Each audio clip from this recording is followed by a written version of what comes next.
দর্শক, আমরা ভূমিকা সাধারণত দীর্ঘায়িত করি না। আহ, আলোচনা বস্তুনিষ্ঠ মনে হলে আমাদের চ্যানেল সাবস্ক্রাইব করে আমাদের সাথে যুক্ত থাকতে পারেন। আমি ফরিদ ভাইয়ের কাছে আবারও যাই। ফরিদ ভাই, রাষ্ট্রপতি সাক্ষাৎকারের যেটা আমরা জানলাম যে বিদেশি রাষ্ট্রের সাথে যেসব চুক্তি হয়েছে এসব চুক্তির কিছুই রাষ্ট্রপতি জানেন না।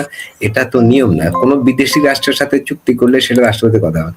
প্রধানমন্ত্রী বা প্রধান উপদেষ্টা বিদেশ সফর থেকে এসে রাষ্ট্রপতির সাথে সৌজন্য সাক্ষাৎ করেন, এগুলো হচ্ছে চিরাচরিত নিয়ম। এর সাথে রফিক ভাই যে কথাগুলো বললেন যে মব হামলায় শত শত মানুষ মারা গেল, এসব হত্যার দায় কি ইউনুস ইউনুসের উপরে বর্তাবে না? এগুলোর বিচার কে করবে? এবং ইউনুসের রাষ্ট্রদ্রোহ বা সংবিধান লঙ্ঘন, রাষ্ট্রপতির সাথে দুরাচার, এসবের হয়তো একটা প্রতিকার কোনো এক সময় হয়ে যাবে এবং মামলা করলে কিছু একটা ঘটবে।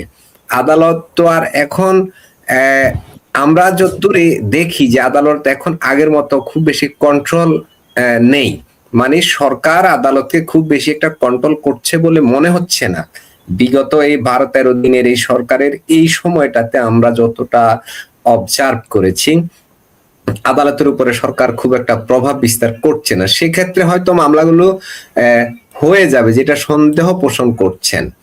কিন্তু একজন দর্শক একটা কমেন্ট করেছেন ফরিদ ভাইয়ের উদ্দেশ্যে, সেটা হচ্ছে বিএনপি কোনোদিন অ্যাকশন নেবে না। ফরিদ ভাই, আপনি যা আলোচনা করেন না কেন, জামাতে ইসলাম তার একটা বড় অংশ বিএনপি, মানে বিএনপির ভিতরে জামাতে ইসলামের একটা বড় অংশ আছে বলে উনি মন্তব্য করেছেন। এইবার আপনার কাছে শুনবো, আমি যে আলোচনাগুলো করলাম এগুলো একটু গুছিয়ে বলবেন ফরিদ ভাই। ধন্যবাদ আবার আপনাকে। আপনি যেটা বললেন আগে দর্শকের জবাবটা দিয়ে নেই। আপনি ঠিকই বলেছেন যে বিএনপির ভিতরে বৃহত্তর একটা অংশ জামাতের হুবহু একেবারে মাইন্ডসেট আপ হুবহু এক, কোনো সন্দেহ নেই। তাই তারা অ্যাকশনে যাবে না, আপনার সাথে এটা আমি একমত। কিন্তু ওই যে একটা কথা আছে যে অনির্বাচিত সবচেয়ে ভালো সরকারের চাইতে নির্বাচিত সবচাইতে নিকৃষ্ট সরকারটাও ভালো। কেন জানেন? কারণ আইনের শাসন সে কায়েম করতে বাধ্য। সে স্থগিত করে রাখতে পারবে আদেশ, কিন্তু বাতিল করতে পারবে না। আপনাদের মনে থাকার কথা, দেলোয়ার হোসেন সাইদি দেইলে রাজাকার, তার কিন্তু এমপিত্ব বাতিল হয়ে গিয়েছিল। বিএনপি সেটা ওভার স্টে করে রেখে সে স্থগিত করে দিয়েছিল। সরকারে বিএনপি কিন্তু তাকে কিন্তু এটা রক্ষা করতে পারে নাই। পরে কিন্তু রায় ঠিকই হয়েছে, তার এমপিত্ব বাতিল। তো আইনের কিছু সুবিধা আছে। বিএনপির আমলে আপনাদের মনে থাকার কথা, ফার্মগেটে বিচারপতির আগে পুলিশের আইজিপিকে যেতে দেওয়ার কারণে একজন কনস্টেবল এই কাজ করেছিলেন আর একজন এসআই। এই কারণে আইজিপির কিন্তু চাকরি চলে গিয়েছিল বিএনপির আমলে, এটা মনে রাখতে হবে। সে আইজিপির কিন্তু চাকরি পরে চলে গিয়েছিল। 8 মাস পরে আইজিপির চাকরি চলে যায়, কনস্টেবলের চাকরি যায় না, এসআইয়ের চাকরি যায় নাই। আদালত একটা গণতান্ত্রিক রাষ্ট্রে গণতান্ত্রিক সরকার থাকলে সেটা যেভাবে নির্বাচিত, তাকে মিনিমাম দায় দায়িত্ব নিতে হবে। হয়তো এই সরকার ইউনূসের রায়টা দেরি করাবে। যেমন আপনি খেয়াল করেন, সাগররনী হত্যা মামলা নিয়ে কত গাল গল্প আমরা শুনেছি, কত গপ্প। 17 মাস কিন্তু এই ইউনূসের সরকার এটা রায় এটা চার্জশিটই দিতে পারে নাই। আমরা আগে শুধু আওয়ামী লীগকেই দোষেছি, অথচ এটা যদি আওয়ামী লীগের বিরোধিতা হতো, আওয়ামী লীগ যদি এর সাথে জড়িত থাকতো, কত গল্প শুনেছি যে আওয়ামী লীগ নাকি সাগররনী হত্যার সাথে জড়িত। এমনকি আমাদেরও কিছুটা ভেতরে ভেতরে সংশয় ছিল। কিন্তু 17 মাসেও কিন্তু এই ইউনূসের মতো জালিম সরকার, আলট্রা ফ্যাসিস্ট সরকার, তারা কিন্তু এটা চার্জশিট দেয় নাই। তার মানে কি বোঝা গেল? যে সরকার না চাইলে অনেক কিছু হয় না, কিন্তু আপনি সেটা বাতিল করতে পারবেন না। ধরে নিলাম মহসিন রশিদ সাহেব মামলা করলেন, অধ্যাপক কার্জন স্যার মামলা করলেন, বা আমি মামলা করলাম, বা কমরেড সামাদ মামলা করলো, বা যারা ভুক্তভোগী তারা মামলা করলো, আরো যারা আছে। আপনি সেই মামলাটাকে দেরি করাইতে পারেন, রায় হয়তো আপনি কিছুদিনের জন্য পোস্টপোন করে রাখতে পারেন, কিন্তু আপনি নিষিদ্ধ করতে পারবেন না।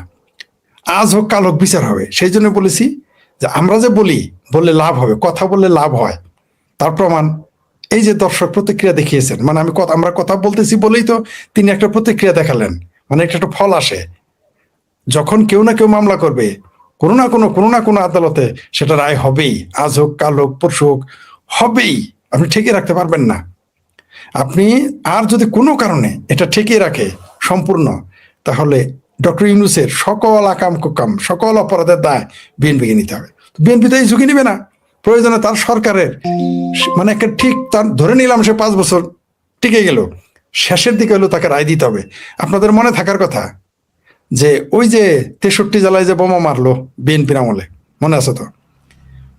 এই যে যারা সন্ত্রাসী ছিল বাংলা ভাই সহ, তারপর আরো যারা এই বিভিন্ন নামে জঙ্গি সংগঠন ছিল, তাদের কিন্তু বিএনপির আমলে ফাঁসি হয়েছে, দিতে হয়েছে। এই যে আজকের বাবর তৎকালীন স্বরাষ্ট্রমন্ত্রী প্রতিমন্ত্রী ছিলেন, কত চেষ্টা করেছেন তাদের বাঁচানোর, পারেন নাই, ফাঁসি দিতে হয়েছে তাদের সরকারের আমলেই। কিছু কিছু বিষয় থাকে সরকার চাইলেও সেটাকে অ্যাভয়েড করতে পারে না, পরিস্থিতি তাকে বাধ্য করে। যেমন বিএনপি বাধ্য হয়েছিল এই তথাকথিত গণরিয়া ভোটে রাজি হতে, এখন তো তারাই বলে এটা তারা পরিস্থিতির কারণে রাজি হয়েছে। কই এখন তো তারা সেই 28 তারা তো সেই তথাকথিত জুলাই সনদ মেনে নেয় নাই, তারা তো বিরোধী দল থেকে স্পিকার ডেপুটি স্পিকার কিছুই নেয় নাই, তারা তাদের নিয়োগ দিয়ে দিয়েছে। পরিস্থিতি মানুষকে অনেক কিছু বাধ্য করে। জনরোষ থেকে রক্ষা পেতে আওয়ামী লীগ বিএনপিকে এই বিষয়টা মেনে নিতে হবে, ডক্টর ইউনূসের বিরুদ্ধে মামলাও নিতে হবে, এক সময় তাদের রায়ও দিতে হবে, বাধ্য। তাই আমরা মনে, আর আপনি যে প্রশ্নটা করলেন যে যারা যারা এর সাথে জড়িত তাদের কি, আপনি তাই দ্বিতীয় প্রশ্নটা কি ছিল? ভাই আনমিউট করেন। যে ইয়েটা ছিল বিদেশি রাষ্ট্রের সাথে যে চুক্তিগুলো করেছে ইউনূস সরকার, অনেক গোপন চুক্তি, এগুলোর বিষয়ে তো রাষ্ট্রপতির সাথে এগুলো সব শেষে শেয়ার করতে হয়। রাষ্ট্রের মালিক তো রাষ্ট্রপতি, রাষ্ট্রপতি তো একটা ইনস্টিটিউশন, তিনি তো ব্যক্তি না। না, ব্যক্তি না, ঠিকই বলেছেন কিন্তু আপনি। ডক্টর ইউনূস সেটা করেননি, তিনি সব গোপনেই করেছেন। হ্যাঁ, গোপনেই করেছেন। প্রথমত ইন্টারিম গভর্নমেন্টের যে চুক্তি সেটা যদি রাষ্ট্রপতিকে অবহিতও করতো, তারপর সেটা টিকবে না, কারণ এই সরকারের কোনো ওই সেই তথাকথিত ইন্টারিম গভর্নমেন্টের কোনো আইনগত ভিত্তি নাই, কোনো বিদেশিদের সাথে তিনি চুক্তি করতে পারেন, আইনগত ভিত্তি নাই, ছিল না কোনোদিন, কোনো কালে হয় না। আর আপনি যেটা বললেন, তারা এই চুক্তিটা এমনিতেও করেছে গোপনে, তারা না প্রেসিডেন্টকে জানিয়েছে, না তারা প্রেস কনফারেন্স করে জনগণকে জানিয়েছে, কারণ তাদের তো জনগণের প্রতি দায়ভার ছিল না। তারা যাদের গোলাম, যাদের এজেন্ডা বাস্তবায়নের জন্য এই দেশে এসেছে, 7 সমুদ্র 13 নদী পার হয়ে কোথাকার কোন থালি রিয়াজ, আলী রিয়াজ, খালি রিয়াজ এসেছে সংবিধান হাবা হিসেবে। মনে হয় বাংলাদেশ আর কেউ সংবিধান বোঝে না, ওই থালি রিয়াজকে আনতে হবে, সেই বিদেশি চরদের, বিদেশি দালালদের আমাদের দেশে আনতে হবে।